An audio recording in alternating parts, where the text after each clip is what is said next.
Assalomu alaykum aziz futbol ishqibozlar, futbolsevar do'stlar. Siz Futbol fanatlari kanalida sizlar uchun eng qiziqarli futbol ma'lumotlarini yetkazishda davom etamiz.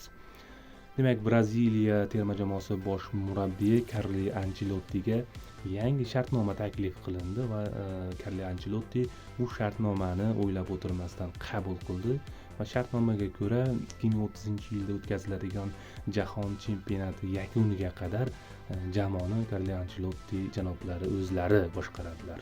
Bu degani endi Real nishonida turgan Carlo Ancelotti Realga kelmaydi degan do'stlar.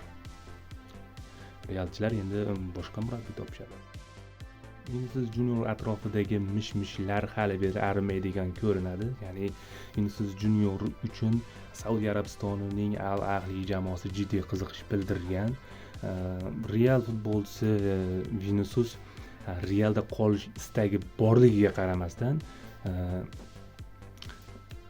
Viniciusning agentlari Al Ahli bilan 1 yildan buyon o'zaro aloqada ekanliklari ma'lum bo'lib qoldi. Endilikda bu Al Ahliga o'tish ehtimoli qanchalik yuqori, buni albatta vaqt ko'rsatadi.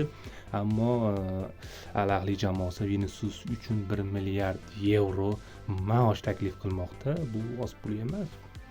Junior taklifni qabul qilish kerak menimcha.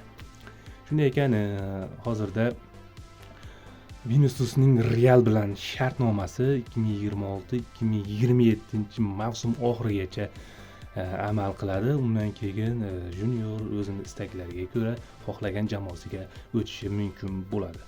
Men albatta Realda qolgan bo'lardim. Endi puldan ko'ra maqsadlar ustun bo'lishi kerak bu dunyoda. Siz qanday fikrdasiz? O'z fikringizni kommentariyada yozing.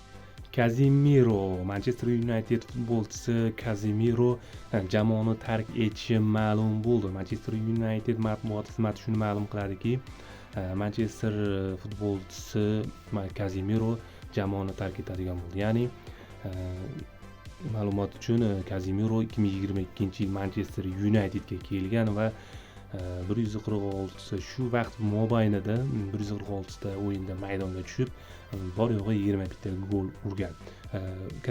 Casemironing bu natijasi Manchester United rahbariyatiga yoqmagan ko'rinadi.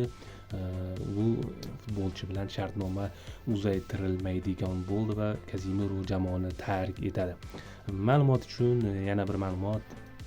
Casemiro agar 35 ta o'yinda ketma-ket maydonga tushib o'zini yaxshi tomonlama ko'rsatsa, shartnoma 1 yilga uzaytiriladigan edi, ammo lekin biroq bu narsalar amalga oshmadi va Casemiro jamoani tark etadigan bo'ldi.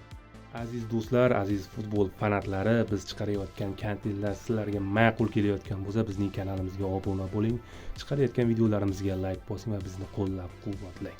Omad siz va bizni aslo tark etmasin. Salomat bo'ling.